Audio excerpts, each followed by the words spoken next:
"I'll never marry you or accept this baby," the millionaire raged. But 9 months later, one hospital door broke his heart open. "Hi, my beautiful family. Welcome back to your own family channel, Mr. Peter Family. May the Almighty crown every woman with unshakable courage, quiet strength, and a peace that guards her day and her dreams. May every tear become a seed of new blessings, and every hidden ache turn into a river of divine comfort. You are the backbone of love, the shelter in storms, and the voice that keeps hope alive, even in silence. May kindness follow your footsteps, may grace rest on your shoulders, and may your soul never lose its light. My precious family, don't let your voice fade tonight. Your presence keeps this home warm. A like is a prayer of unity. A comment is a flame of love that never dies. This is Mission 1000 likes for every woman who holds pain quietly, fights battles softly, and still rises beautifully. If you walk with love, like this video. If your heart stands in faith, comment, "I'm with Mr. Peter." The words left his mouth like bullets, each one designed to kill something inside her that had been foolishly, desperately alive. Stephen Hamner stood with his back to the floor-to-ceiling windows of his penthouse office, the city skyline stretching behind him like a kingdom he'd been born to rule. His reflection in the glass showed a man who looked carved from ice, every line of his expensive suit perfect, every dark hair in place, his jaw set in that way that made junior executives tremble during board meetings. He couldn't turn around. If he turned around and saw Shanda Miller's face, saw those eyes that had once looked at him like he was more than his last name and his bank account, he might break. And Stephen Hamner had been taught since childhood that breaking was not an option. Shanda's voice came from somewhere behind him, small and trembling in a way he'd never heard before. She was always so confident, so brilliant, the kind of architect who could redesign an entire commercial complex in her head and sketch it on a napkin with such clarity that contractors wept with gratitude. She'd been with his firm for 2 years, in his bed for 8 months, and in his heart for longer than he'd ever admitted to anyone, including himself. But 30 minutes ago, his mother, Constance Hamner, had stood in this exact spot, her perfectly manicured hands folded over documents that might as well have been a death sentence, and explained with brutal clarity exactly what Stephen's choices were. "Stephen, please look at me." Shanda's words barely registered over the roaring in his ears, over his mother's voice still echoing through his skull like a curse. "I know this isn't what we planned. I know the timing is terrible, but we can figure this out together. We love each other. That has to count for something. Love." The word tasted like ash in his mouth. His mother had shown him photographs of the Whitmore oil heiress, Priscilla, a woman with cold intelligence in her eyes and a smile that never reached past her perfectly whitened teeth. She'd shown him contracts that would merge 2 empires, documents that would secure Hamner Industries for generations.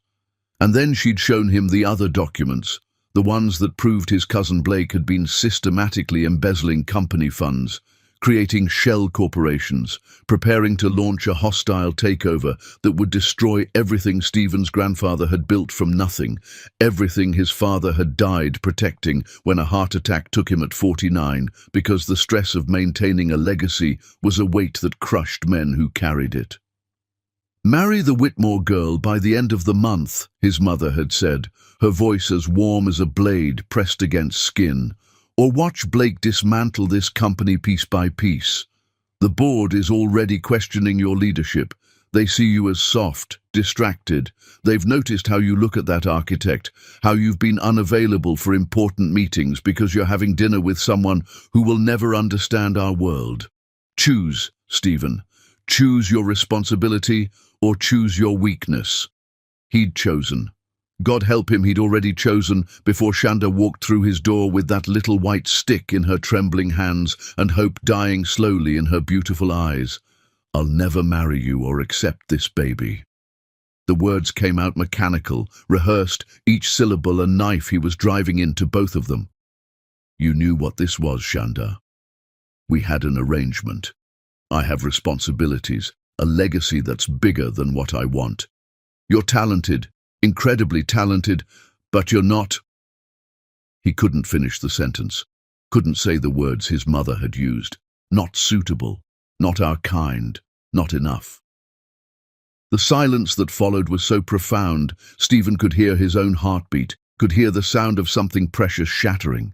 When Shanda finally spoke, her voice had gone completely flat, all the warmth and life drained out of it like blood from a wound. I see. 2 words. That was all.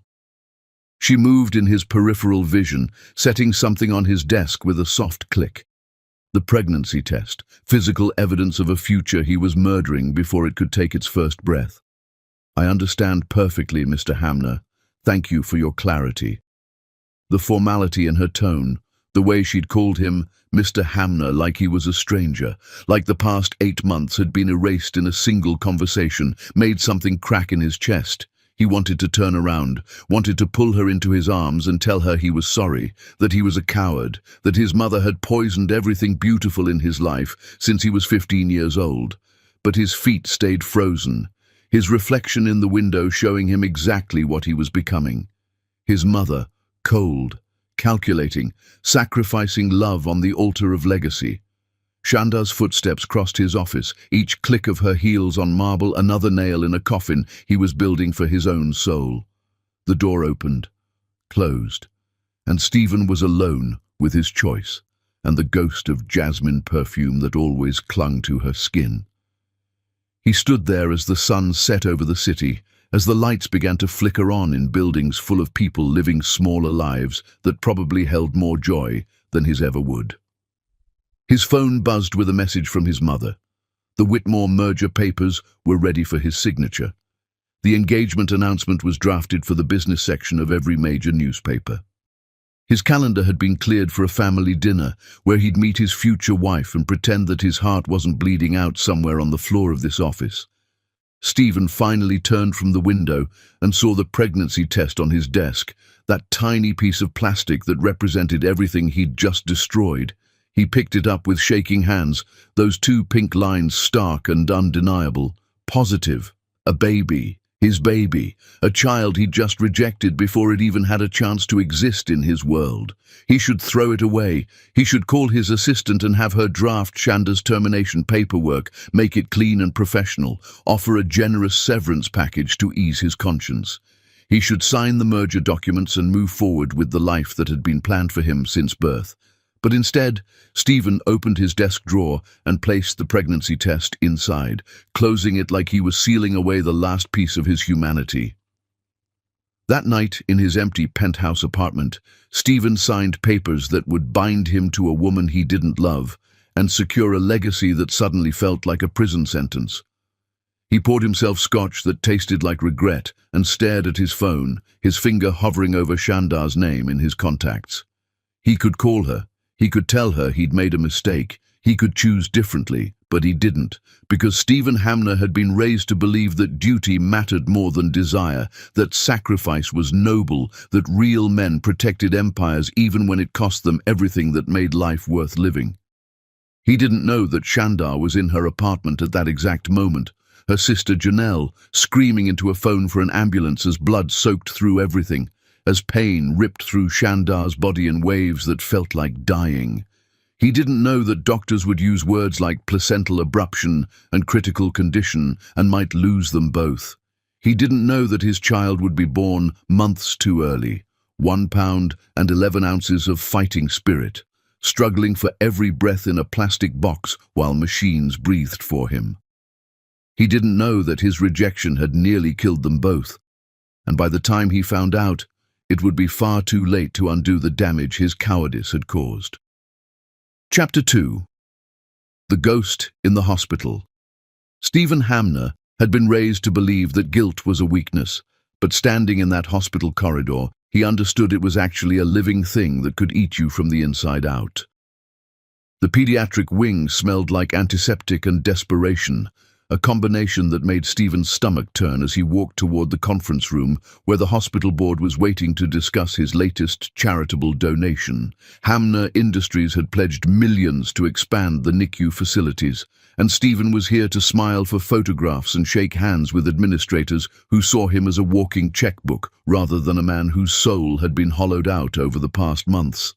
His engagement to Priscilla Whitmore had been announced in every business publication that mattered, complete with photographs of them looking elegant and empty at charity galas. The wedding was planned down to the last expensive detail, scheduled for a date that was approaching with the inevitability of an execution. Priscilla was exactly what his mother had promised. Intelligent, sophisticated, utterly pragmatic about what their marriage would be.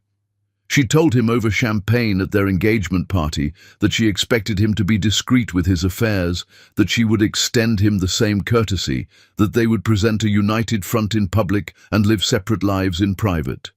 It was everything his mother wanted and nothing his heart could survive. But Stephen had made his choice, had signed his name to documents that felt like signing away his humanity, and now he was just going through the motions of a life that belonged to someone else. He was heading toward the conference room when he passed a large window that looked into the NICU, and his entire world stopped turning.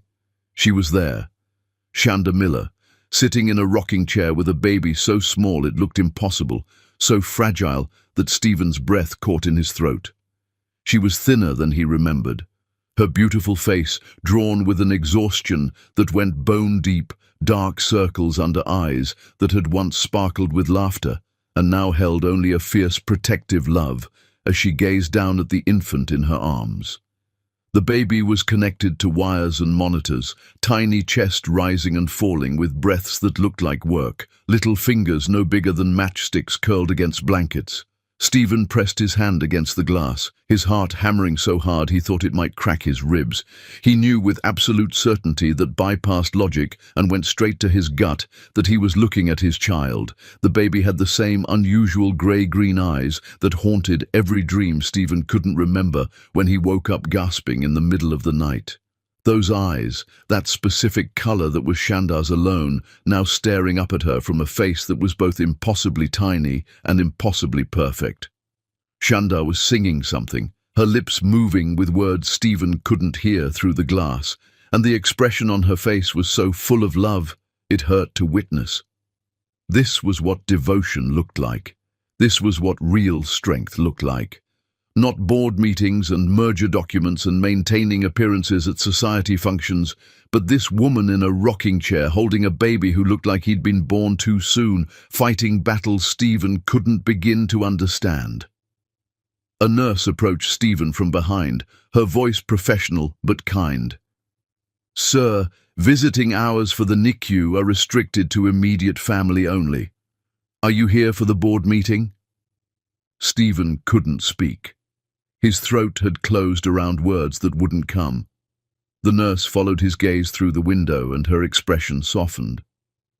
"That's Samuel Miller. He's been here since he was born. Quite a fighter, that little one. His mother hasn't left his side except to shower and handle necessities. Most devoted parent I've seen in 30 years of NICU nursing." Samuel. His son's name was Samuel, and Stephen hadn't known he existed. Hadn't known that Shanda had been here, in this hospital, for months while he'd been planning a wedding to another woman. Hadn't known that his child was fighting for his life while Stephen was attending engagement parties and smiling for cameras. Stephen found his voice, though it came out rough and broken. "How long has he been here?" The nurse checked her tablet, her expression going cautious, as if she sensed she was walking into territory that wasn't her business. "Since birth. He was born very premature after a catastrophic medical emergency with his mother. 28 weeks gestation.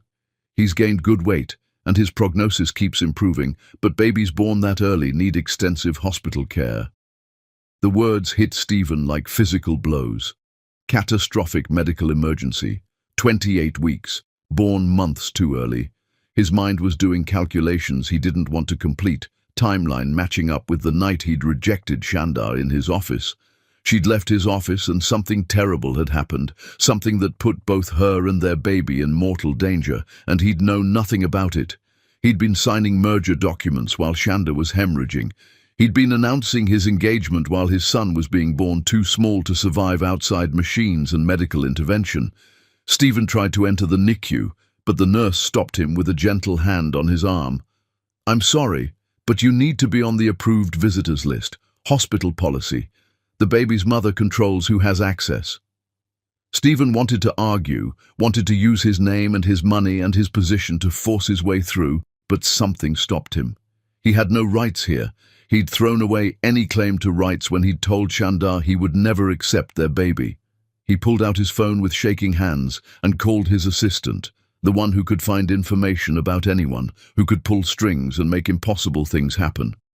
Within an hour, Stephen had a full report. Samuel Miller had been in the hospital since birth, fighting for survival while accumulating medical bills that would crush most people. Shanda's insurance, which should have covered catastrophic neonatal care, had denied most claims on technicalities that made Stephen's blood run cold. She'd been living in a tiny apartment 3 blocks from the hospital, working freelance projects remotely to pay for expenses insurance wouldn't cover, spending every moment she could in the NICU with their son. And Stephen had known nothing. Had been living his carefully constructed life while Shanda was drowning, while his son was fighting battles that babies shouldn't have to fight. He stood outside the NICU window until the sun set, watching Shanda rock Samuel, watching her wipe tears from her own face when she thought no one was looking, watching her hold their son with hands that trembled from exhaustion but never wavered in their gentleness. Other families came and went. Other babies were brought to mothers and fathers who sat together in shared vigil. Shanda sat alone. She'd been alone through all of this because Stephen had chosen duty over love, legacy over family, and now the weight of that choice was crushing him. Stephen was about to leave, to go home and figure out what to do with information that had shattered his carefully maintained denial, when he saw someone stepping off the elevator. His mother. Constance Hamner, dressed in designer clothes that cost more than most people's monthly rent, walking toward the NICU with purpose in every step. Her face was calm, composed, but Stephen knew that expression. He'd seen it before when she was about to destroy someone who'd gotten in her way. Terror flooded through him, cold and absolute. His mother was here. His mother knew about Samuel. And if Constance Hamner was walking toward Shanda and his son with that look on her face, it meant she was about to do something that would leave destruction in her wake. Chapter 3. The Mother's Betrayal Revealed. There are moments when you discover that the foundation of your entire life was built on lies, and those moments don't come with warnings or mercy. Stephen followed his mother through the hospital corridors, keeping enough distance that she wouldn't notice him, but close enough to intervene if necessary. His heart was hammering against his ribs, adrenaline flooding his system with the sick certainty that whatever was about to happen would change everything. Constance moved through the pediatric wing like she owned it, her heels clicking against linoleum with the confidence of someone who'd never been denied anything she wanted. A nurse tried to stop her at the NICU entrance, but Constance produced identification that made the nurse step back immediately. Board member credentials. Of course. His mother sat on half the hospital boards in the city, used her charitable donations as leverage to access spaces normal people couldn't reach. Stephen watched through a small window as his mother was directed to a private family consultation room, the kind used for difficult conversations about prognosis and treatment options. Moments later, Shanda was escorted into the same room, her expression confused and wary. She was wearing clothes that had seen too many washes, jeans that hung loose on a frame that had lost too much weight, a sweater with a small stain on the sleeve that suggested she'd been feeding Samuel and hadn't had time to change. She looked exhausted and beautiful and terrified, and Stephen's hands clenched into fists as he moved closer, positioning himself where he could see through the window but not be immediately visible. His mother's mouth was moving, words Stephen couldn't hear but could imagine from the way Shanda's face went progressively paler. Constance was calm, measured, every gesture calculated for maximum impact. She pulled something from her purse, a phone, showing Shandar images that made the younger woman's hand fly to her mouth. Then Constance pulled out her checkbook, that elegant leather-bound book she carried everywhere, and wrote something with the same expensive pen she'd used to sign Stephen's life away to Priscilla Whitmore. She slid the check across the table between them like it was a business transaction, like she was negotiating a contract rather than trying to buy off the mother of her grandchild. Stephen burst through the door just as Shandar tore the check into pieces, her hands shaking with fury. "Get away from her!" His voice came out dangerous, a tone he'd never used with his mother before. Constance turned to him with an expression of mild surprise, as if his presence was unexpected but not unwelcome. "Stephen, perfect timing. I was just explaining to Miss Miller here that her attempts to extort our family won't be tolerated." Constance's voice was smooth, reasonable, the voice she used in boardrooms when she was dismantling opponents. "She's been harassing us with claims that her premature baby is yours, threatening to go to the media if we don't pay her off. I've offered her a generous settlement to sign a non-disclosure agreement and disappear, but she's being quite unreasonable." The lies were so smooth, so perfectly delivered, that for a heartbeat Stephen almost believed them himself. Almost fell back into the pattern of trusting his mother's version of reality over his own instincts. But then he looked at Shandar's face, saw the devastation written there, the way she'd gone completely still like an animal that knows it's been trapped. "That's not true." Shandar's voice was barely above a whisper, but it cut through Constance's performance like a blade. "I never contacted you. Not once. Not ever. I disappeared after Stephen made it clear he wanted nothing to do with us. I changed my number, moved apartments, resigned from the firm without explanation because I didn't want this." Her hand gestured between them, encompassing the hospital, the confrontation, the nightmare that her life had become. "I didn't want Samuel to grow up feeling unwanted the way I felt my entire childhood. I didn't want your money or your acknowledgement or anything from your family." Stephen moved to stand beside Shandar, his body positioning itself between her and his mother without conscious thought. "Tell me the truth, Mother. All of it. How long have you known about Samuel?" Constance's mask flickered, just for a second, but it was enough. She'd known. She'd known for months, maybe longer, and she'd said nothing while Stephen planned a wedding to the wrong woman, and Shandar suffered alone. "I had your assistant followed after your behavior became erratic following the breakup." Constance's tone suggested this was perfectly reasonable, standard business practice. "I needed to know if that woman posed a threat to the Whitmore merger. When I discovered she was pregnant, I made sure to monitor the situation. After the baby was born prematurely, I assumed nature would take its course. When it didn't, I took steps to ensure she remained focused on her child, rather than on trying to claim a place in our world." The casual cruelty of those words hit Stephen like a physical blow. "What steps?" His voice had gone deadly quiet, the kind of quiet that preceded explosions. Constance sighed like he was being difficult. The insurance denials were necessary to keep her financially desperate and too busy to cause problems. The loss of her freelance contracts was simply business contacts being made aware that hiring her would displease Hamner Industries. "Nothing illegal, Stephen, just strategic resource management." Shandar made a sound like she'd been punched, her hand reaching out to steady herself against the wall. "You destroyed my insurance claims? Samuel's medical bills were denied because you intervened?" Her voice was rising now, months of exhaustion and terror finding focus in rage. "My son needed specialized care. He had infections, setbacks, complications. I've been choosing between his treatments and keeping a roof over our heads because you decided we weren't worthy of basic human decency." Stephen's world was tilting, everything he'd believed about his life crashing down like buildings in an earthquake. His mother hadn't just known about Samuel, she'd actively worked to harm him, to make sure Shandar was too overwhelmed to reach out for help, to keep Stephen's son suffering because acknowledging his existence would have complicated the Whitmore merger. His mother, who'd raised him on lectures about family legacy and responsibility and honor, had nearly killed his child to protect a business deal. "You're finished," Stephen's voice was shaking but absolute. "You have no son anymore. You have no access to my life or my decisions. You're done controlling me."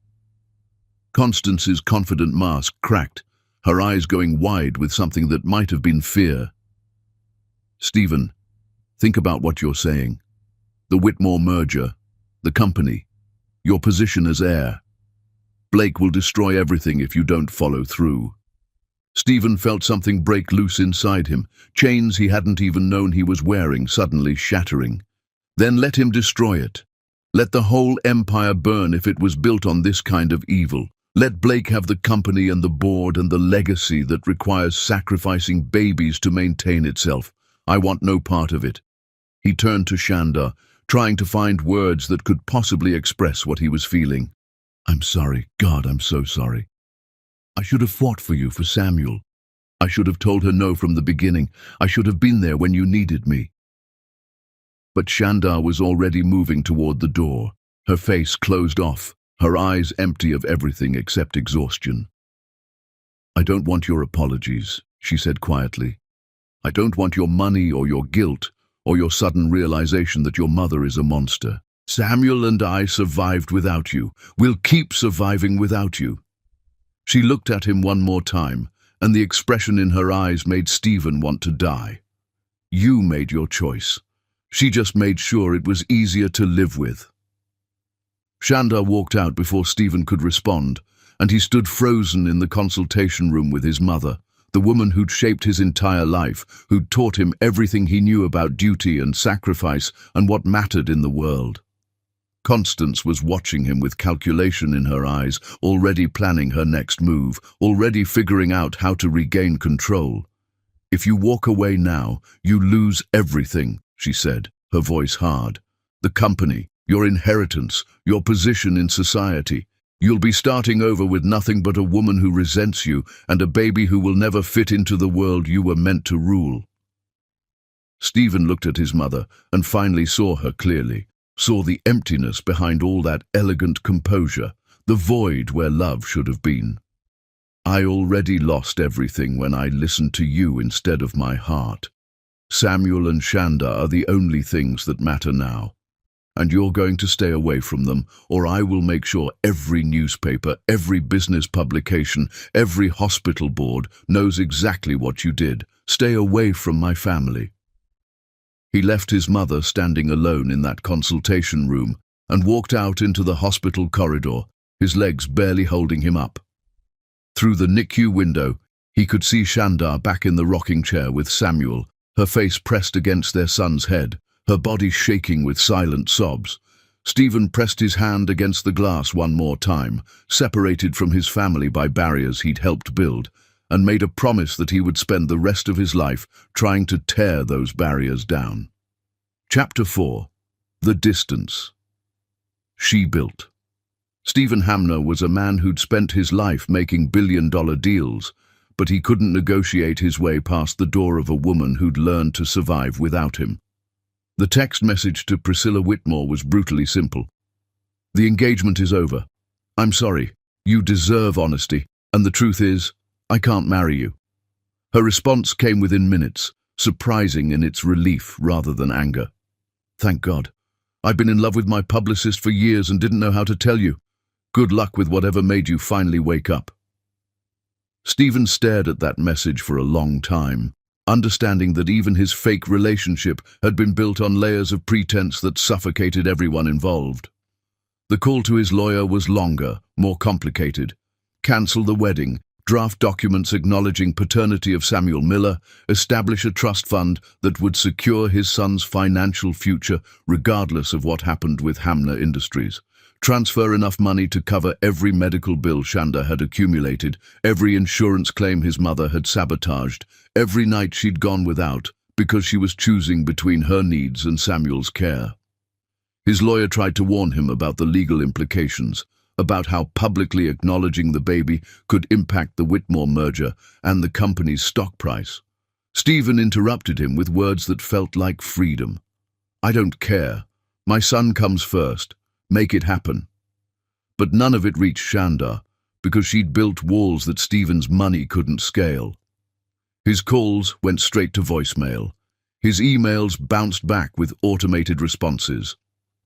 The nurses at the NICU were kind but firm when they told him that Shanda had given explicit instructions that Stephen Hamner was not to be given information about Samuel's condition or allowed access to the NICU despite his name now being on birth certificates and legal documents. He'd signed papers acknowledging paternity, had transferred ownership of a penthouse apartment into Shanda's name, had lawyers draft custody agreements that gave her complete control while offering him supervised visitation if she ever chose to allow it. But legal documents meant nothing when the woman he'd destroyed wouldn't even look at him.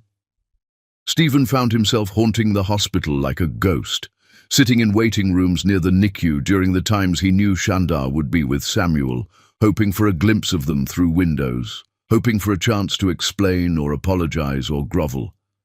He watched other families come and go, watched fathers hold their premature babies with the same terrified reverence he felt for a son he'd barely seen. He watched Shanda through the glass, her hands so gentle as she changed tiny diapers and adjusted monitor wires and held Samuel against her chest in the kangaroo care that helped premature babies thrive. The love in her face was so powerful it hurt to witness, and Stephen understood with crushing clarity that Samuel had that love because Shanda had chosen it despite everything. She'd chosen their son when Stephen had rejected him, and that choice had saved Samuel's life. On a particularly bad day, Stephen finally tracked down Shanda's sister Janelle, catching her in a coffee shop near the hospital. Janelle looked at him with the kind of controlled fury that suggested she was imagining multiple ways to hurt him and settling on words only because they were legal. She sat down across from him with coffee she didn't touch, her arms crossed, her expression making it clear this meeting would be brief and painful. 5 minutes, Janelle said flatly. Then I'm leaving, and you're going to stop stalking my sister's schedule. Stephen nodded, his throat tight. He needed to understand, needed to know what he'd done, the full scope of damage his cowardice had caused. Tell me what happened, that night after I rejected her. Tell me everything. Janelle's eyes went cold. You want details? Fine. Shanda came home from your office and collapsed in her apartment within an hour. Placental abruption, the doctors said later. Catastrophic bleeding that happens when the placenta tears away from the uterine wall. She was hemorrhaging, dying, and all she could say in the ambulance was that if something happened to her, I should promise never to tell you about the baby. She made me swear it while blood soaked through everything and paramedics were radioing ahead that they might lose her before reaching the hospital.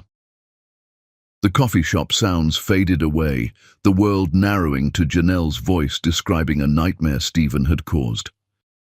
They performed an emergency cesarean at 28 weeks to save her life. Samuel came out weighing 1 pound, 11 ounces. The doctors gave him a 30% chance of survival. They told Shanda when she woke up in the ICU that her son might not make it through the night. She just almost died, her body was destroyed, and she was being told her baby might not survive. And you know what the first thing she saw when they finally let her into the NICU was? Newspapers announcing your engagement to some oil heiress. Photographs of you smiling at charity galas while her son was fighting for every breath. Stephen's hands were shaking, coffee spilling over the rim of a cup he didn't remember picking up. I didn't know. I would have been there if I'd known. Janelle laughed, a sound without humor. Would you? Or would you have made the same choice your mother wanted, swept it under the rug, paid Shanda off to keep quiet? Because that's what she believed, that even if you knew, even if Samuel was dying, you'd choose your precious legacy over your own child. The words hit like bullets, each one finding a target Stephen couldn't defend. Janelle continued, her voice getting harder. I watched my sister live in this hospital for months, sleeping in chairs that destroyed her back, pumping breast milk every 3 hours because it gave Samuel antibodies he desperately needed, eating vending machine food because she couldn't afford both meals and parking fees. I watched her hold Samuel while he stopped breathing and had to be resuscitated. I watched her celebrate every ounce he gained like it was a miracle, because for him it was. I watched her fight your mother's insurance sabotage, taking on extra freelance projects at 3 in the morning while Samuel slept, trying to keep up with medical bills that would crush most people. Janelle pulled out her phone, swiping through photos Stephen wasn't sure he had the right to see. Shanda, pregnant and glowing, her hand on her belly, her smile bright with anticipation. Shanda in a hospital bed looking grey and broken, tubes and wires everywhere, her eyes closed in unconsciousness. Samuel impossibly tiny in an incubator, so many wires attached to his small body he looked more machine than baby. Shanda holding Samuel for the first time, both of them connected to medical equipment, her face wet with tears and filled with love that transcended suffering. "She loved you so much it nearly killed her," Janelle said, putting her phone away like she regretted showing him. "She used to talk about you like you were something special, like you saw her differently than everyone else did. She believed in you, believed you'd choose love over money when it mattered, and you proved her wrong in the cruelest way possible. So no, Stephen, you don't get to suddenly decide you want to be involved now. You don't get to throw money at the situation and call it fixing things. Shanda built a life without you because she had to. She built walls to protect Samuel from ever feeling rejected like she felt growing up without a father. Those walls are there for a reason." Janelle stood to leave, and Stephen felt panic claw at his throat. "Please, tell me how to fix this. Tell me what to do." She looked at him for a long moment, and something in her expression softened just slightly. "I can't tell you that. But I can tell you that Shanda made me promise something else that night in the ambulance. She made me promise that if you ever tried to be part of Samuel's life, I'd make sure you understood what real commitment meant, not showing up when it's convenient or throwing money at problems or making grand gestures that cost you nothing, but being there in the boring moments, the terrifying moments, the moments when there's no audience and no reward except knowing you did right by your child. Can you do that, Stephen?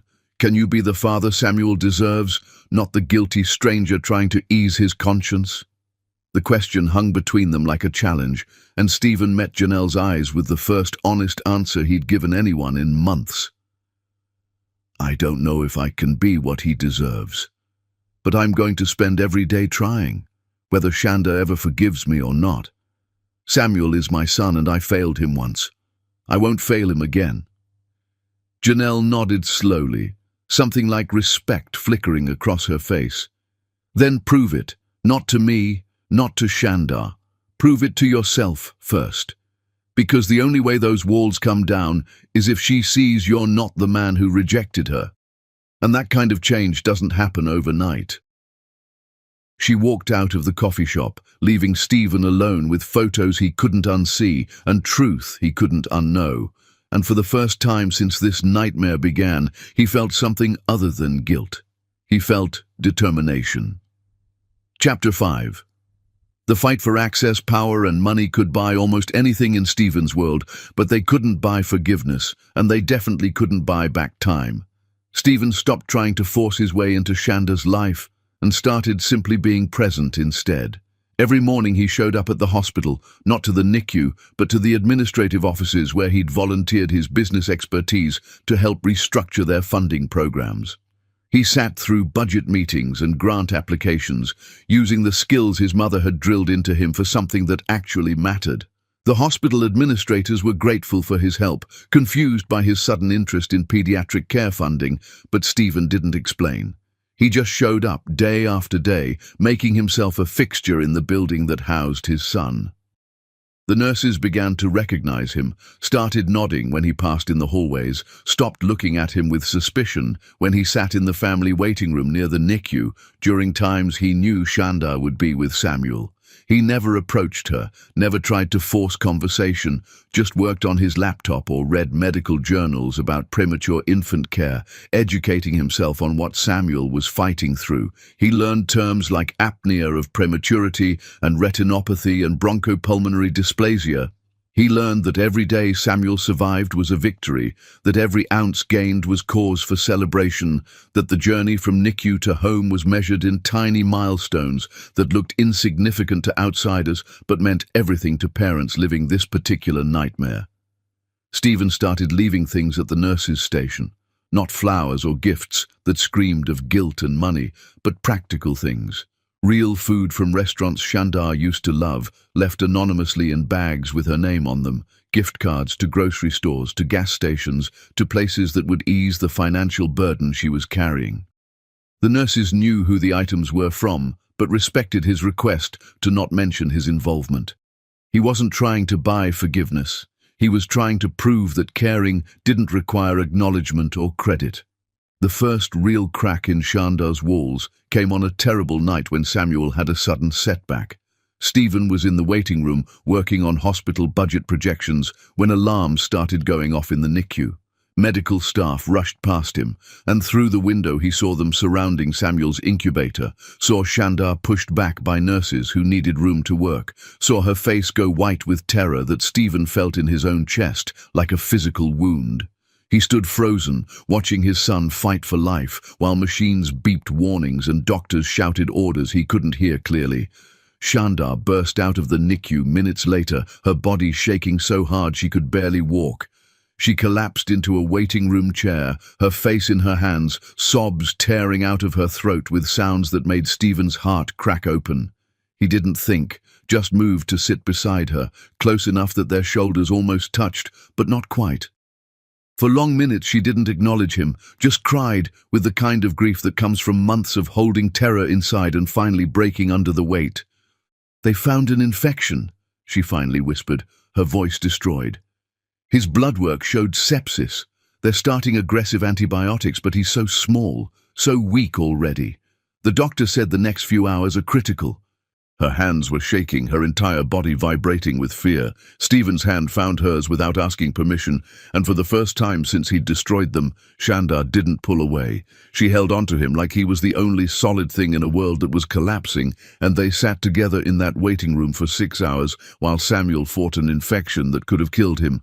When the doctor finally emerged with news that Samuel had stabilized, that the antibiotics were working, that he'd turned a corner, Shandar sobbed with relief so profound she couldn't breathe. Stephen's arm went around her shoulders, pulling her against his chest, and she let him hold her while she fell apart. It wasn't forgiveness. It wasn't reconciliation. It was just two parents sharing the terror of almost losing a child, and in that moment, the walls between them thinned just enough for Stephen to remember what it felt like to have her trust him. After that night, something shifted. Shandar began tolerating Stephen's presence in ways she hadn't before. She didn't talk to him beyond necessary communication, but she stopped leaving rooms when he entered them. She accepted the food he left at the nurse's station, stopped returning gift cards unopened. When Stephen approached the NICU charge nurse about supervised visitation with Samuel, Shandar didn't fight it. She set strict rules and boundaries, made it clear that Stephen's access was a privilege she could revoke at any moment, but she let him in. The first time Stephen held his son, he thought his heart might actually stop.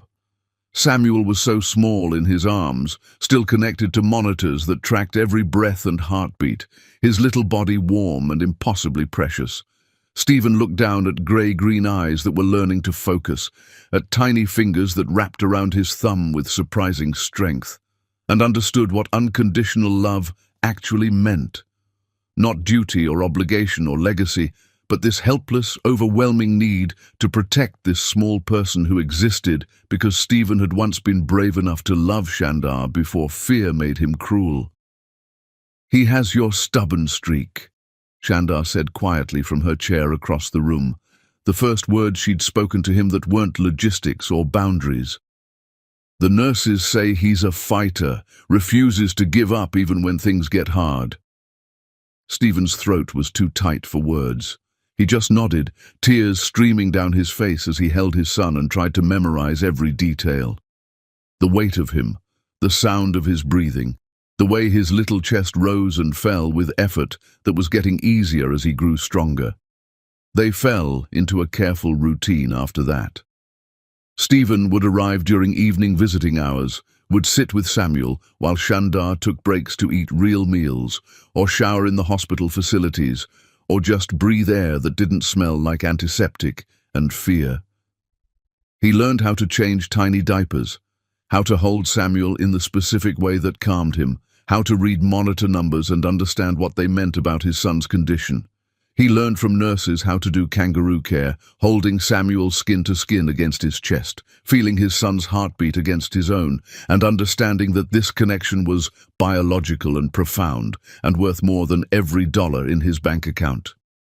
Weeks passed in this fragile peace, and Stephen watched Samuel grow stronger, watched him graduate from his isolette to an open crib, watched him learn to regulate his own temperature, watched him take bottles with increasing efficiency. Every milestone was a victory. Every day without setbacks was a gift, and Stephen was there to witness it all. He was there when Samuel smiled for the first time at Shandar's voice, when he grabbed his own toes, when he hit weight goals that meant he was one step closer to going home. One evening, after Samuel had a particularly good day where he'd taken a full feeding without assistance, Shandar actually looked at Stephen with something other than pain or exhaustion in her eyes. "Why now?" she asked, her voice quiet but not hostile. "Why do you suddenly care after throwing us away?" The question had been coming for weeks, Stephen knew. It deserved honesty, deserved more than excuses or justifications that would only insult them both. "Because I was a coward," Stephen said, his voice rough with emotion he'd stopped trying to hide. "Because I let my mother's poison control my choices. Because I was raised to believe that duty and legacy mattered more than love, and I didn't question it until I saw what it cost. Because I convinced myself that protecting a business empire was worth more than protecting my own family. Because I was wrong about everything that mattered." He met her eyes, let her see the truth written all over his face. "I don't have good reasons, Shandar. I just have excuses that don't fix anything. I destroyed us because I was too afraid to fight for us." Shandar looked at him for a long moment, her eyes searching his face for lies or manipulation, or the man who'd rejected her in that penthouse office. "You don't get to just decide you want us now and expect me to forget everything," she said finally, her voice shaking. "You don't get to traumatize me and then come back like it didn't happen. You don't get to skip past the damage and go straight to redemption." Stephen nodded, understanding that this was the truth they'd been circling around for weeks. "I know. I'm not asking you to forget or forgive.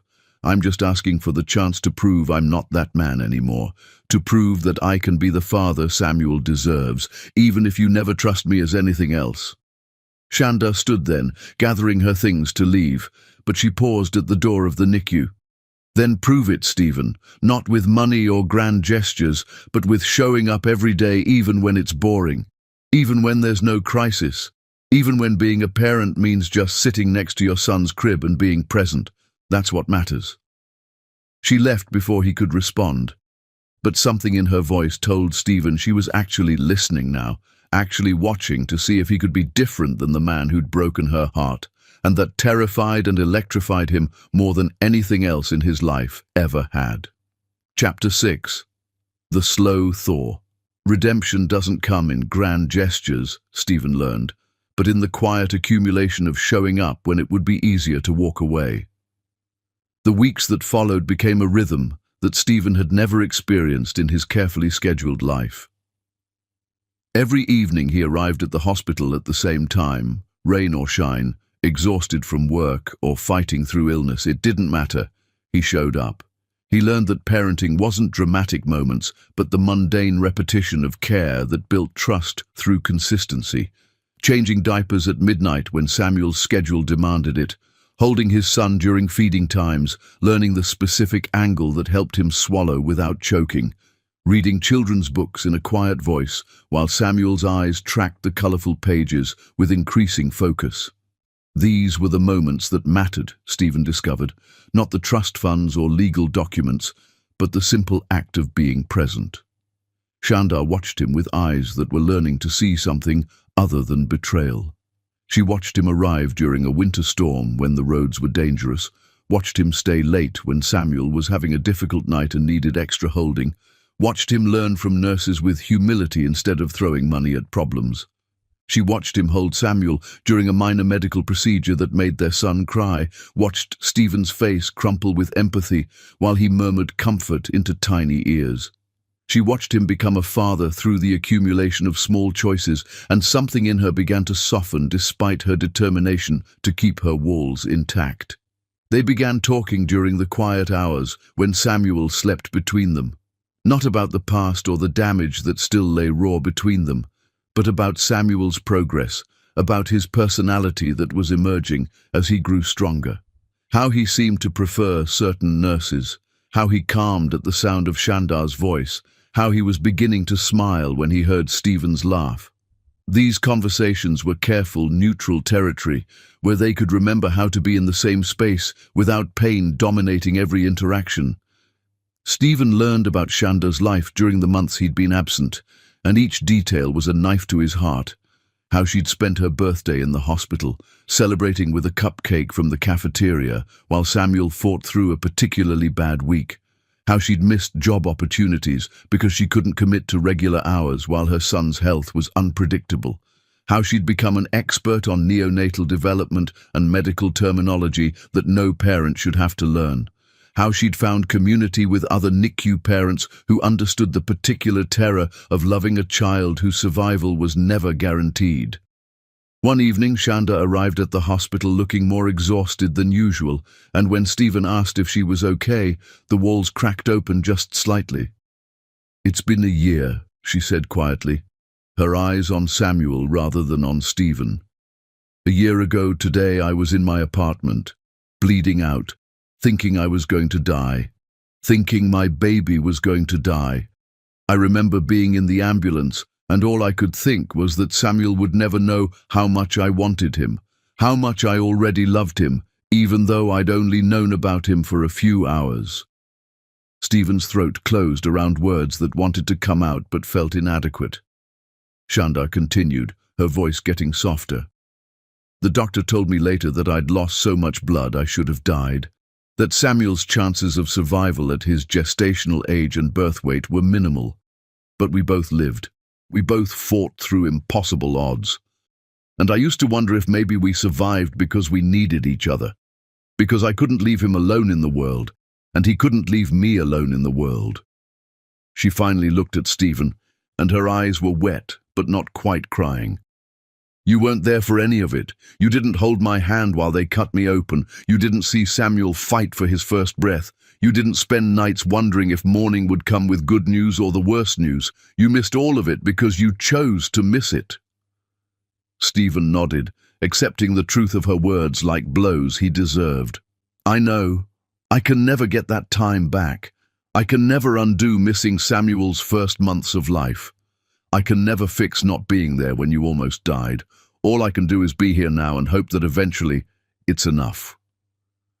Shandar was quiet for a long time, and then she did something that shocked them both.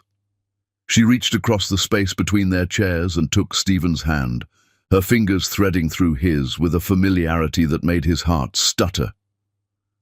"Samuel smiled at you today. Did you notice? When you were reading to him, he looked right at you and smiled. He's starting to know you're his father. He's starting to trust you." Stephen's vision blurred with tears. He'd stopped being ashamed of months ago. "Does that scare you? That he might love me even though I rejected him?" Shandar's grip on his hand tightened. "Yes, it terrifies me. Because if he loves you and you decide this is too hard, if you walk away again, it will destroy him the same way my father's absence destroyed me. But I'm choosing to believe you won't do that. I'm choosing to believe that the man who shows up here every night, who learned how to change diapers and read monitors and hold his son through scary moments, is the real you, not the man in that office who said terrible things." They sat holding hands while Samuel slept, and Stephen felt something settle in his chest that had been restless since the day he'd rejected Shandar. Hope. Not for redemption or forgiveness, but for the possibility that they could build something new from the ashes of what he'd destroyed. That maybe, if he kept showing up, kept proving his commitment through boring repetition and steady presence, the walls between them might eventually come down completely. The shift in their relationship was subtle but undeniable. Shandar started asking Stephen's opinion on decisions about Samuel's care. She invited him to meetings with doctors where they discussed discharge plans and home care requirements. She showed him how to prepare bottles to Samuel's specific preferences, how to bundle him for comfort, how to read his cries and respond appropriately. She was teaching him to be a father, and in doing so, she was trusting him with the most precious thing in her world. One particularly good evening, after Samuel had been moved to a less intensive section of the NICU because his progress was accelerating, Shandar actually laughed at something Stephen said. The sound was rusty, like she'd forgotten how, but it was real, and it lit up her entire face in ways that made Stephen remember falling in love with her.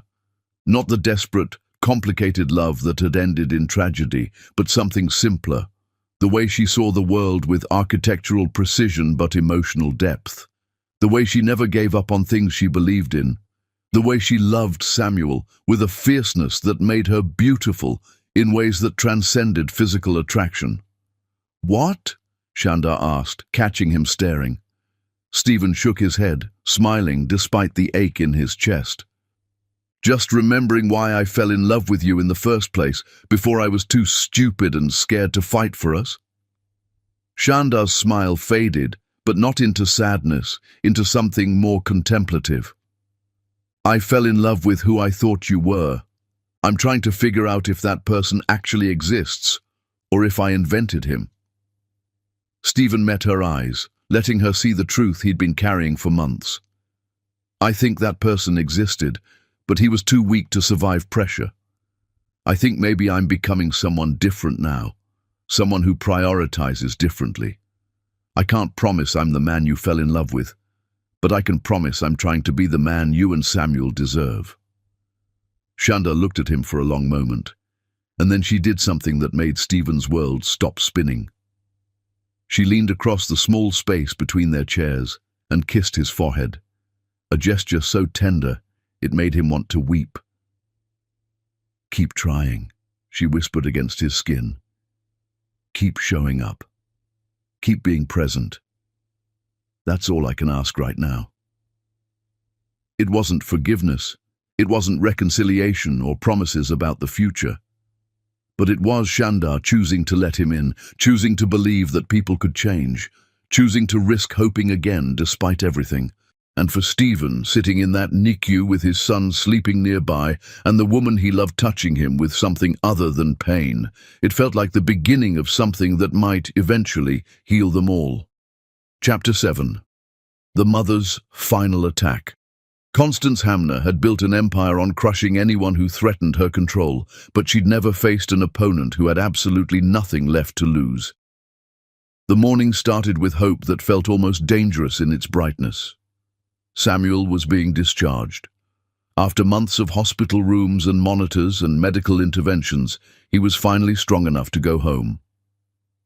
Shandar had arrived at the hospital before dawn, her eyes bright with tears that were joy instead of fear for the first time in recent memory.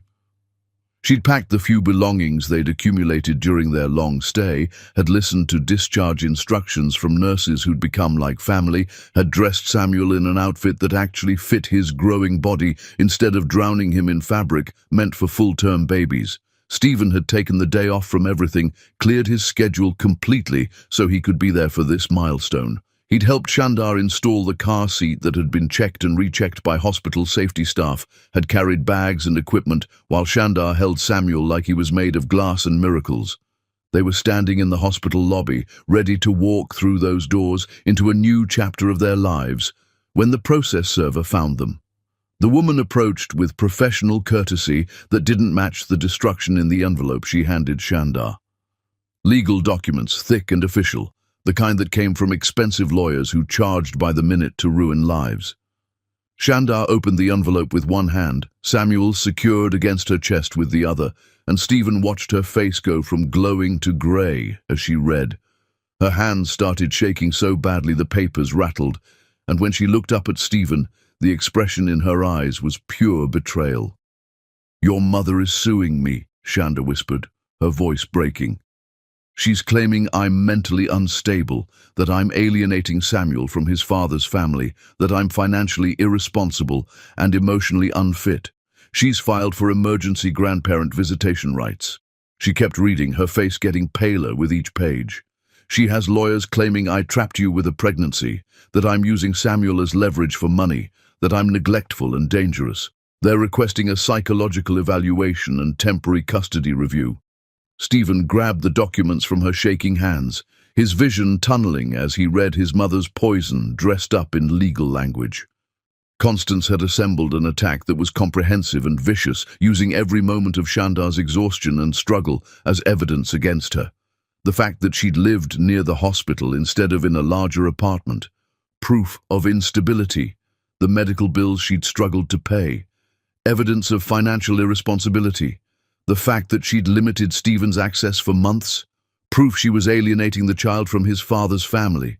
It was a masterpiece of manipulation, taking every sacrifice Shandar had made and twisting it into something ugly. "She can't do this," Stephen said, his voice shaking with rage. "This is harassment. This is revenge because I cut her off. This has nothing to do with Samuel's well-being." But Shandar wasn't listening. She was already moving toward the exit, holding Samuel against her chest like she was protecting him from physical attack. Stephen followed her, calling her name, but she was beyond hearing him. She got into her car, that old vehicle that barely ran but had carried her to the hospital and back for months, and drove away without looking back. Stephen called her phone immediately, but it went straight to voicemail. He called Janelle, who answered with fury in her voice because she'd already heard. Shandar had called her sister from the car, sobbing so hard she could barely speak, saying she was leaving, disappearing before Constance could take Samuel the way she'd threatened. Janelle wouldn't tell Stephen where Shandar was going, hung up on him when he demanded information, and Stephen was left standing in the hospital parking lot with legal documents in his hand and his family vanishing for the second time because of his mother's cruelty. The call to his lawyer was brutal and immediate. Stephen wanted an emergency restraining order against his mother, wanted her lawsuit dismissed, wanted every legal weapon in his arsenal aimed at destroying Constance's case. His lawyer was cautious, explaining that grandparent rights cases were complex, that Constance's resources and connections meant this would be a real fight. Stephen interrupted him with words that came from somewhere deep and furious. "I don't care what it costs. I don't care what I have to do. My mother tried to kill my son through medical neglect, and now she's trying to take him from his mother. End this." But ending it required finding Shandar first, and she'd disappeared completely. Her apartment was empty, forwarding address filed with the post office but not released to anyone. Her phone stayed off. Her sister maintained hostile silence. Stephen spent days calling in every favor, hiring investigators, searching property records. He was frantic, imagining Shandar alone and terrified, imagining Samuel in some new place without proper medical follow-up, imagining the panic Shandar must be feeling that Constance's reach would find them wherever they went. He finally found them in a small coastal town, hours away from the city. Shandar, renting a modest house under a different name, trying to build a life where his mother's influence couldn't reach. When Stephen showed up at the door, Shandar opened it with Samuel on her hip and fury in her eyes that was purer than anything he'd seen before. "Your mother tried to take my son," she said, her voice shaking with rage that had been building for days. "After everything she's done, after nearly killing him with her sabotage, she had the audacity to claim I'm the unstable one. She tried to use the law to take Samuel from me right when he was finally coming home." Her eyes were blazing, her whole body vibrating with protective fury. "I will burn this entire world down before I let her touch him. I will disappear so completely you'll never find us. I will fight until there's nothing left of me if that's what it takes to keep Samuel safe." Stephen held up a folder, his hand steady despite the terror coursing through him. "I know. And I brought you every document you need to destroy her, every piece of evidence of what she did to you, to Samuel, the insurance sabotage, the deliberate interference with your medical claims, the harassment, all of it. I'm testifying against her in court. I'm giving you everything you need to win." Shandar stared at the folder like it was a snake. "Why would you testify against your own mother?" Stephen met her eyes, let her see the truth written all over his face. Because she's not my mother anymore. A mother doesn't try to kill her grandchild. A mother doesn't weaponize the legal system to terrorize a woman who's done nothing but love and protect her son. Whatever relationship we had ended the moment I found out what she did to you and Samuel. I'm on your side, Shanda. I'm on Samuel's side. And I will spend every resource I have making sure Constance never hurts either of you again. Shanda's hand tightened on Samuel, her eyes searching Stephen's face for lies or manipulation or hidden motives. Testifying against her means destroying your relationship with your family. It means losing your inheritance, your position in society. It means everyone in your world will know you chose us over them. Stephen nodded, his voice rough with emotion. I already lost my family when I rejected you and Samuel. Everything else is just things, just money and position and a legacy built on cruelty. I choose you. I choose Samuel. I choose being the kind of man my son can be proud of, instead of the kind of man my mother wanted me to be. Samuel reached for Stephen from Shanda's arms, little fingers grasping at air, saying Dada with the confidence of a child who'd learned that word meant safety. Stephen's vision blurred as Shanda, after a long moment of internal debate, let him take their son. Samuel curled against Stephen's chest like he belonged there, and Shanda's eyes filled with tears she'd been holding back since the process server destroyed their discharge day. If we fight her, she'll make it ugly, Shanda said quietly. She'll air everything. Your rejection of us, my struggles, every moment of weakness I had during Samuel's hospitalization. She'll try to paint me as the villain and herself as the concerned grandmother. Stephen shifted Samuel carefully, reaching out with his free hand to touch Shanda's face. Then let her try. The truth is on our side. And I'm done being afraid of what she'll do or what people will think. I'm done choosing reputation over reality. Fight her with me, Shanda. Let me prove I'm not the man who walked away. Shanda looked between Stephen and Samuel, between the folder of evidence and the door behind them that could lead to more running, more hiding, more living in fear. Then she took a breath that sounded like a decision and reached for the folder, opening it to scan documents that detailed every evil thing Constance had done. Okay, she said finally. We fight. But Stephen, if you betray us again, if you side with her when things get hard, I will make sure you never see Samuel again. I will disappear so thoroughly you'll spend the rest of your life wondering where we are. Do you understand? Stephen met her eyes with absolute certainty. I understand, and I won't betray you. Never again. It was a promise he intended to keep even if it cost him everything else in his life, because the woman standing in front of him and the child in his arms were worth more than empires built on cruelty. Chapter 8. The Truth He Carries. Stephen had always believed that honesty was a luxury, but standing on Shanda's porch with his heart in his throat, he realized it was the only currency that mattered. Shanda didn't invite him inside immediately.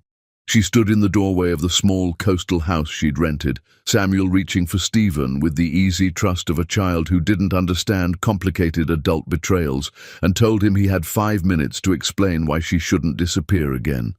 Her face was exhausted, dark circles under eyes that had seen too much pain, her body language defensive, even as their son babbled happily at the sight of his father.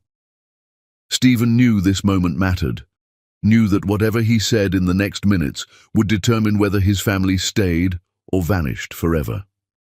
I need to tell you the truth, Stephen said, his voice rough. Not excuses or justifications, but the actual truth about why I rejected you and Samuel. The truth about my mother and how she raised me, and why I was too broken to fight for what mattered. Shanda's expression didn't soften, but she didn't close the door either. You have 5 minutes. Stephen took a breath that hurt his chest and started with the beginning, the parts he'd never told anyone because speaking them out loud felt like admitting defeat. My father died when I was 15. Heart attack, they said, but really it was the stress of running Hamner Industries that killed him. He was 49 years old, worked 18-hour days, sacrificed every moment of joy for the company his father built. I watched him die slowly for years before his heart finally gave out. He missed my childhood because he was always at the office. Missed my mother's life because she became more business partner than wife. He died believing that legacy mattered more than living. Shandar's face flickered with something that might have been sympathy, but she stayed silent, waiting. Stephen continued, the words coming faster now. After he died, my mother became obsessed, not with grief, but with preserving what he died for. She raised me to believe that love was a weakness that destroyed men, that duty was everything, that personal desires had to be sacrificed for family legacy. She controlled every aspect of my life. The schools I attended, the people I associated with, the career path I followed. I thought it was normal, thought all families operated this way. He paused, the next part harder to voice. I was engaged once before you, in college, to a woman named Amanda. We were going to elope, start a life away from my mother's control, but Constance found out. She destroyed Amanda's family business, used her connections to make sure Amanda's father lost everything. Then she offered him a bailout with one condition. Amanda had to leave me and never contact me again. I came home to find Amanda gone, a note saying she'd made a mistake, and my mother sitting in my apartment with contracts that restored her father's company. She told me that was what love cost. Destruction for everyone involved. Shandar's eyes widened, a small crack in her defensive armor. Stephen pressed on, needing her to understand, even if understanding didn't equal forgiveness. I learned to shut down after that. Learned to have relationships that were surface level, that couldn't be weaponized. I thought you were safe because you were just my employee, just someone I was sleeping with casually. I didn't realize I was falling in love until it was too late to protect you from my mother. He described that morning in his office, how Constance had arrived before Shandar with documents proving his cousin Blake was embezzling, preparing a hostile takeover, how she'd given him an ultimatum: marry into Whitmore Oil, secure the merger that would save thousands of employee jobs and protect the legacy his father died for, or watch Blake destroy everything while Constance gave her blessing because at least Blake understood duty over emotion. She showed me photographs of the Whitmore heiress, contracts that would secure our family for generations, and then she showed me what Blake had done. The shell corporations, the fraud, the systematic dismantling that was already in motion. She said I had to choose between saving the company or choosing my feelings for you. Shandar's voice was quiet when she finally spoke. So you chose the company. You chose money and legacy over us. Stephen shook his head, his eyes filling with tears. I chose fear. I chose what I'd been trained to choose since I watched my father work himself to death. I chose duty because I didn't know how to choose anything else. Your pregnancy announcement came an hour after my mother left, and I was still in shock, still trying to process the choice she'd given me. I said terrible things to you because I was repeating her words, becoming her, destroying what I loved because I was too weak to fight. Samuel was making grabbing motions at Stephen, and Shandar finally relented, stepping back to let him into the house. Stephen walked into the small living room that smelled like baby powder and ocean air, so different from his penthouse or the mansion where he'd grown up. Shandar sat on a worn couch, her posture still defensive, and gestured for him to continue. I didn't know you almost died that night, Stephen said, his voice breaking. I signed merger papers and told myself I'd made the right choice. I announced my engagement to Priscilla Whitmore and convinced myself I was protecting you by staying away. I lived months in a nightmare of my own making, pretending everything was fine while slowly dying inside. He sat across from her, Samuel in his arms, and let her see the truth written all over his face. Then I saw you in the hospital with Samuel. I saw what my choice had cost, saw the months you'd suffered alone, saw our son fighting for his life while I'd been playing business games. Everything my mother taught me, everything I believed about duty and legacy, it all shattered in that moment. Shandar was quiet for a long time, her eyes studying his face like she was looking for lies. Your explanations don't erase what you did, she finally said, her voice thick with emotion. They don't give me back the months I spent terrified and alone. They don't erase the trauma of almost dying, of watching Samuel struggle to breathe, of making choices between his medical care and keeping a roof over our heads. Your mother made you weak, but you were still the one who rejected us. You still said those words that almost killed me." Stephen nodded, accepting her truth like the punishment it was. "I know. I'm not asking you to forgive me or to erase what happened. I'm just asking you to understand that I was a broken man who learned too late what actually mattered. I'm asking you to see that I'm trying to be different now, that I've cut my mother out of my life completely, that I'm fighting to be worthy of Samuel, even if I'll never be worthy of your trust again." Shanda looked at their son, at the way Samuel had fallen asleep against Stephen's chest with complete trust. "I need to tell you my truth too," she said quietly. "My father left before I was born. I grew up watching my mother work herself to exhaustion, trying to provide for us, watching her cry at night when she thought I was asleep, wondering what was wrong with me that my own father didn't want to know me. I built myself into someone successful, someone worthy, thinking that if I achieved enough, I'd prove I was worth staying for. Then you rejected me and Samuel, and it confirmed every fear I'd carried my whole life, that I wasn't enough, that I'd never be enough." Stephen's heart was breaking as she continued. "When I hemorrhaged that night, when they were cutting Samuel out of me to save my life, all I could think was that my son would grow up with the same questions I had. Why didn't his father want him? What was wrong with him that he wasn't worth fighting for? I made Janelle promise to never tell you about Samuel because I didn't want him to have a father who saw him as an obligation instead of a joy. I almost died thinking that choice was protecting him." She wiped tears from her face, her voice getting stronger. "Then I spent months keeping him alive through sheer force of will. Fighting your mother's sabotage, fighting insurance companies, fighting my own exhaustion and fear. I learned that I was strong enough to do it alone, that I didn't need you to survive. But Samuel needs you. Not your money or your guilt, but he needs a father who shows up consistently, who loves him unconditionally, who will be there through boring homework and scraped knees and teenage drama. Can you be that, Stephen? Can you be the father he deserves, not just now when it's dramatic, but in 10 years when it's mundane?" Stephen stood carefully, moving to sit beside Shanda on the couch with Samuel between them. "I'm going to spend the rest of my life trying to be that father. I'm going to make mistakes, probably a lot of them, because I was raised by a woman who saw children as business investments rather than people to love. But I'm committed to learning, to being present, to choosing Samuel over everything else. I can't promise I'll always get it right, but I can promise I'll never stop trying." Shanda looked at him, really looked at him, and Stephen held still under the weight of her examination. Finally, she reached across Samuel's sleeping body and took Stephen's hand, her fingers cold against his. "Your mother called me yesterday," she said quietly.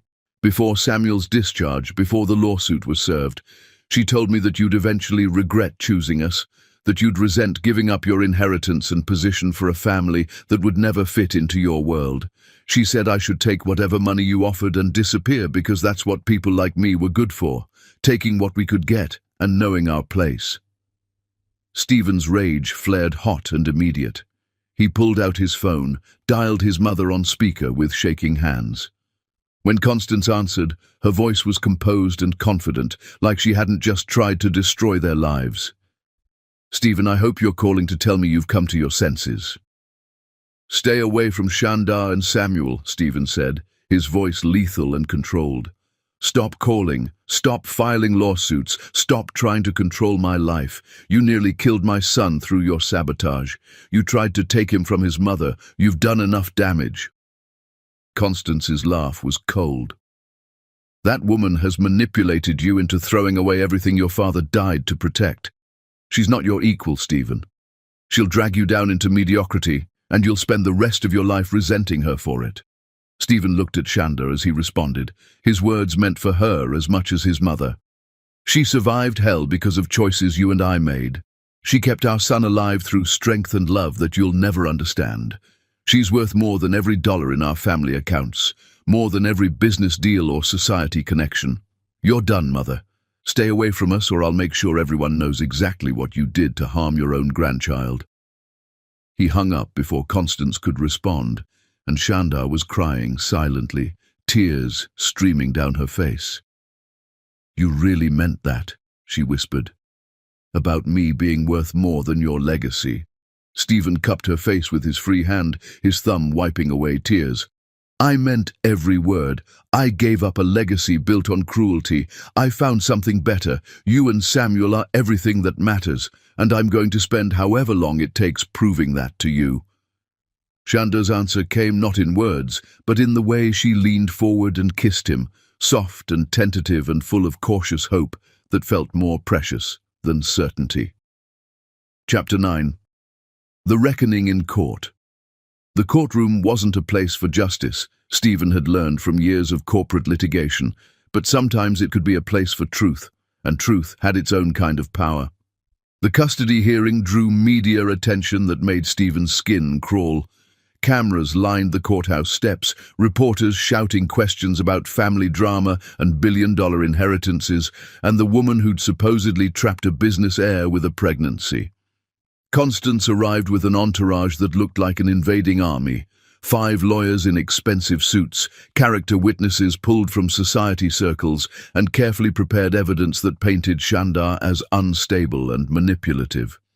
She moved through the crowd with the confidence of someone who'd never lost anything that mattered, her designer clothes and perfect composure suggesting this was just another business negotiation she would win through superior resources.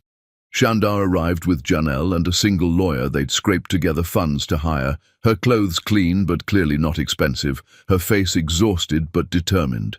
She held Samuel against her chest like a shield, and when photographers tried to get shots of the baby, she turned away with protective fury. Stephen met them at the courthouse entrance, positioning himself between Shandar and the cameras, and the look she gave him was grateful but still wary. They were fighting together, but trust was still fragile between them, still being rebuilt from ruins. The courtroom was formal and cold, wood paneling and high ceilings that made voices echo with importance. The judge was a woman in her 60s with sharp eyes that missed nothing, her expression carefully neutral as she reviewed preliminary documents.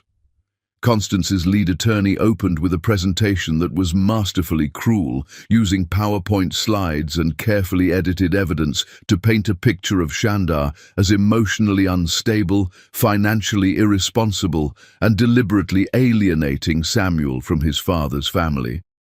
They showed photographs of Shandar's modest apartment near the hospital, implying she'd chosen inadequate housing instead of accepting help. They presented testimony from a hired psychologist who'd never met Shandar but gave expert opinion about maternal instability based on second-hand information. They displayed financial records showing medical debt and struggled payments, suggesting she couldn't provide proper care.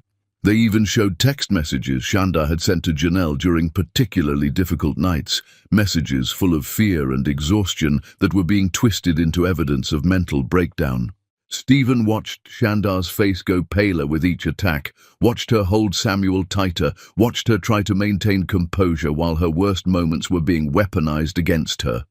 His hands clenched into fists under the table, rage building in his chest until he thought he might explode. This was his mother's work, this systematic destruction of a woman whose only crime was loving their son enough to fight for his survival. When it was their turn to present defense, Stephen's lawyer began methodically dismantling Constance's case. He brought hospital staff who testified about Shandar's devoted care during Samuel's months in the NICU. Nurses who described her sleeping in uncomfortable chairs for weeks, spending every possible moment with her son, learning complex medical care to prepare for his homecoming. Doctors who confirmed that Samuel's survival and thriving development was directly attributable to his mother's consistent, loving presence during critical early months. Then Stephen's lawyer revealed the evidence Stephen had provided. Documentation of Constance's deliberate interference with insurance claims, emails showing her instructing adjusters to deny coverage for Samuel's care. Records of calls Constance had made to Shandar's potential clients, warning them away from hiring her. Testimony from a private investigator about surveillance Constance had ordered, monitoring Shandar's movements and searching for weaknesses to exploit. The systematic nature of the harassment was undeniable when presented chronologically, showing months of calculated cruelty aimed at keeping a mother and child desperate and isolated.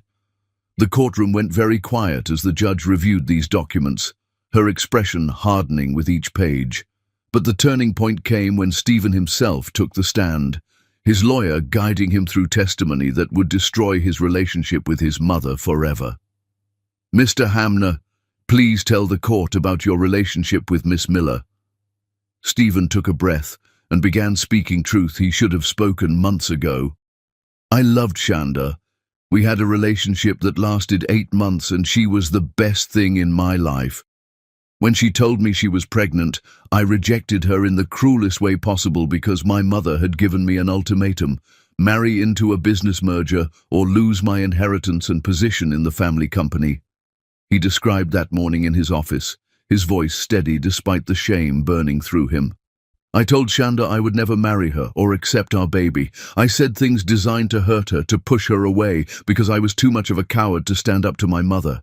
That same night, Shanda had a catastrophic medical emergency that nearly killed her and resulted in Samuel being born extremely premature.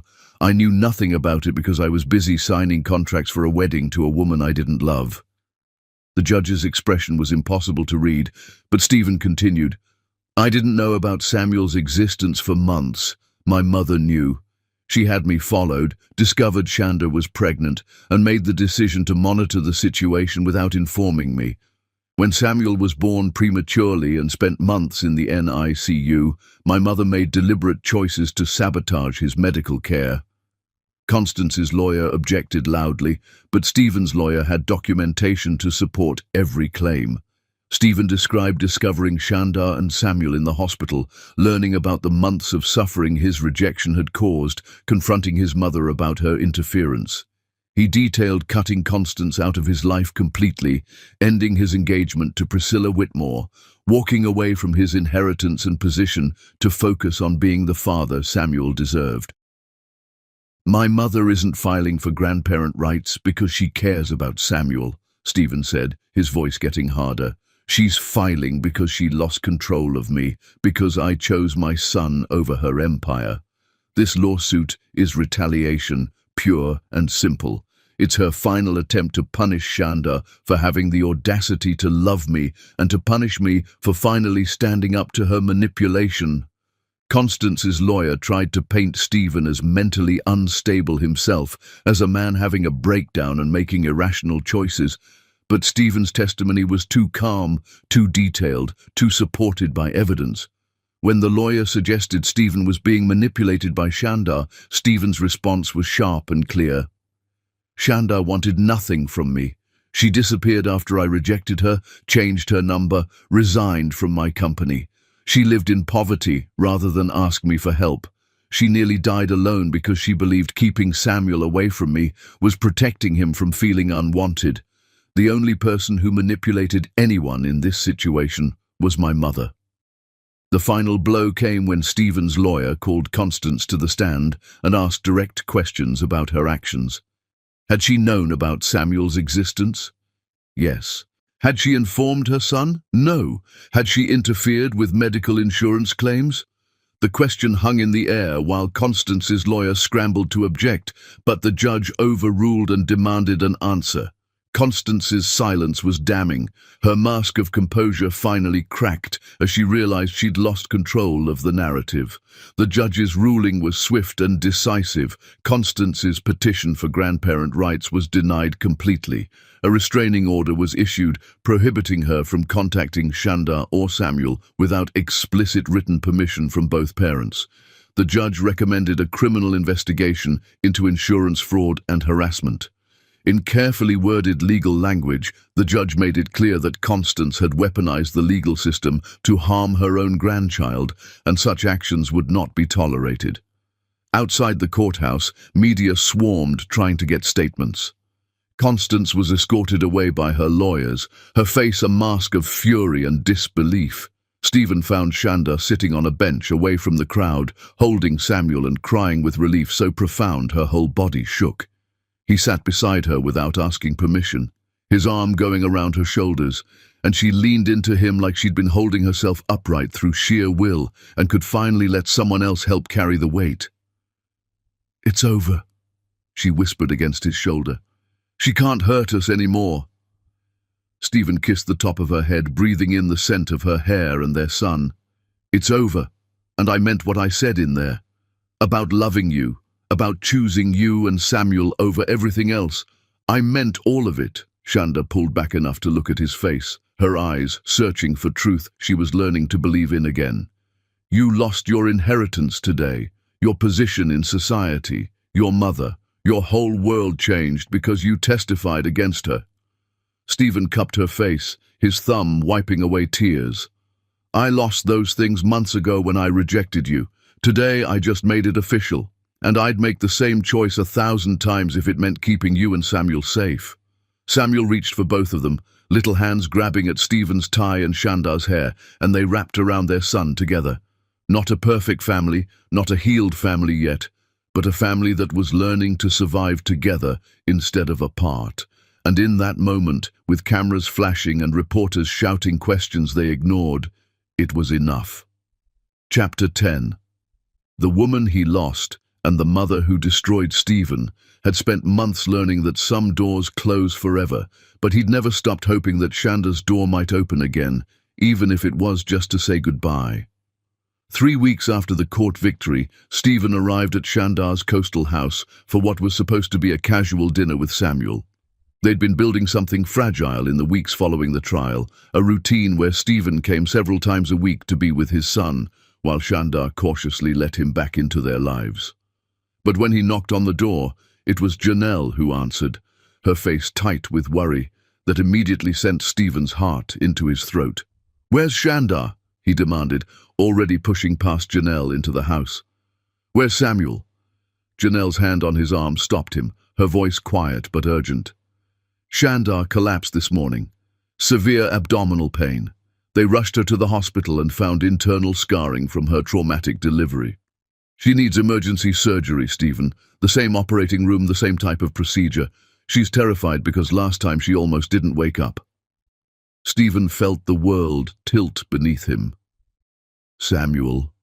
His voice came out strangled. Janelle gestured to the living room where their son was sleeping in a portable crib, peaceful and unaware that his mother was fighting for her life again.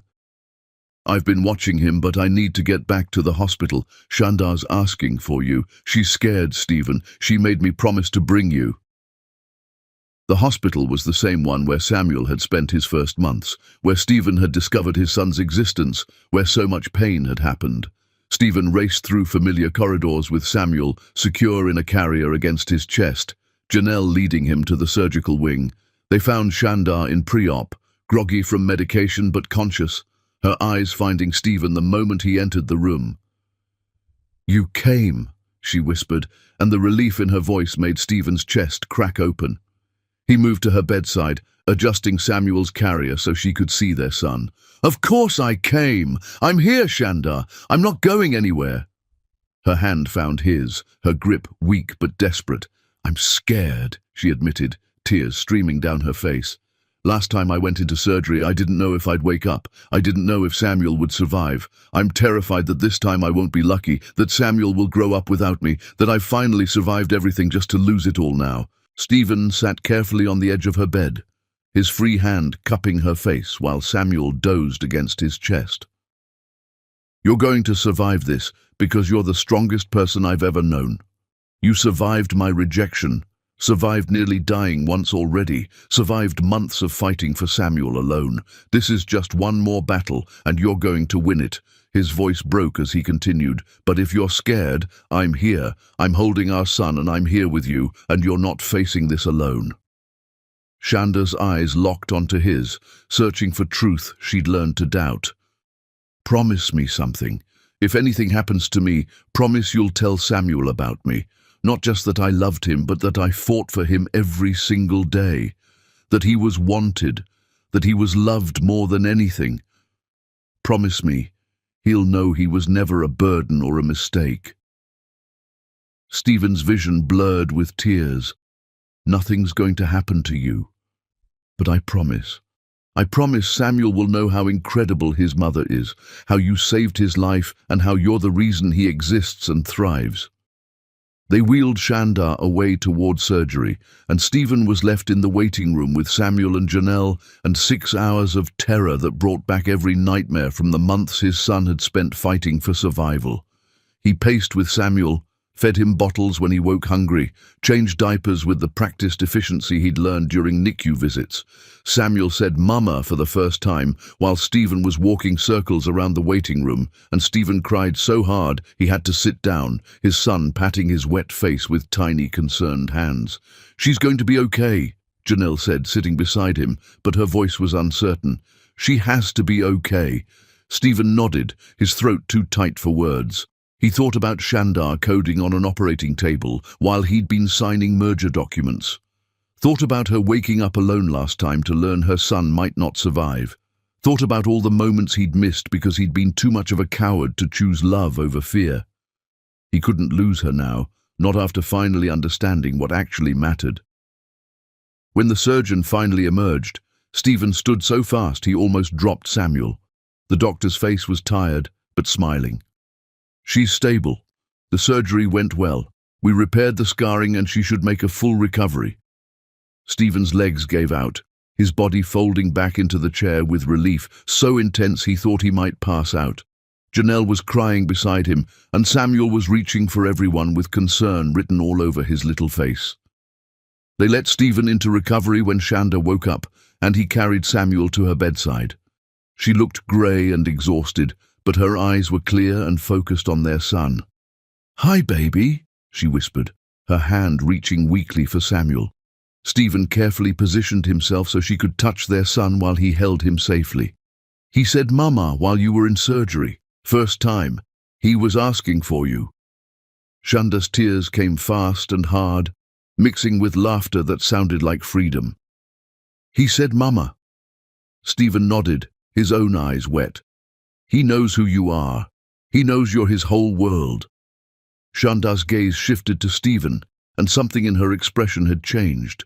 The walls she'd built so carefully were cracking, letting light through in ways that made Stephen's heart race with hope and terror. "You stayed," she said, her voice thick with emotion. "Through the whole surgery. You held Samuel and you stayed." Stephen's voice was rough when he responded. "Where else would I be? You're my family. Both of you. There's nowhere else I'd rather be than right here." Shandar was quiet for a long moment, just looking at him with eyes that were learning to trust again. Then she spoke words that changed everything. "I forgive you." The statement hung between them, simple and devastating and more powerful than any legal document or dramatic gesture. Stephen's breath caught in his throat. "What?" Shandar's hand found his across Samuel's small body. "I forgive you for rejecting us, for not being there when we needed you, for being too broken to fight for us at first. I'm choosing to forgive you because holding on to anger is exhausting, and I don't want Samuel to grow up in a home filled with resentment. I'm choosing to believe that people can change, that you've proven you're different than the man who walked away." Stephen couldn't speak past the lump in his throat. Shandar continued, her voice getting stronger despite her exhaustion. "I'm not saying everything is fixed. I'm not saying the damage is erased or that we go back to what we had before. But I'm saying I'm willing to try. I'm willing to see if we can build something new from the pieces we broke. I'm willing to let you back in completely, not just as Samuel's father, but as someone I might love again someday." Stephen climbed carefully into the hospital bed beside her, Samuel between them like he'd been that first night Stephen held him and wrapped his arms around both of them. "I'm going to spend every day earning that forgiveness," he promised against her hair. "I'm going to prove that I'm worthy of you and Samuel. I'm going to show you that choosing us over everything else was the easiest decision I've ever made." Shanda curled into him, careful of her surgical pain, and Samuel yawned contentedly between his parents. "Your mother is going to hate this," she said with a weak laugh. Stephen's arms tightened around them both. "My mother is no longer part of my life. She tried to destroy the most precious things I'll ever have, and she failed. The company, the inheritance, the legacy she wanted me to protect. I don't care about any of it. This right here, holding both of you, This is the only legacy that matters. They stayed like that for hours. A small family curled together in a hospital bed, healing from wounds that went deeper than surgery could reach. It wasn't a fairy tale ending where everything was magically fixed. Shandar still had trauma to work through, trust to rebuild slowly over months and years. Stephen still had patterns to break, instincts to unlearn, a lifetime of his mother's poison to cleanse from his thinking. Samuel would grow up knowing his parents' story, would learn about complicated choices and second chances, and love that survived despite everything. But they would face it together. Not perfect, not undamaged, but committed to building something real from the ruins of what Stephen had destroyed and what Shandar had survived. And that commitment, that choice to keep trying despite fear and pain and uncertainty, was worth more than any empire built on cruelty or any legacy that required sacrificing love to maintain. This was the life Stephen had almost thrown away, and he would spend every remaining day grateful that Shandar had been brave enough to let him try again.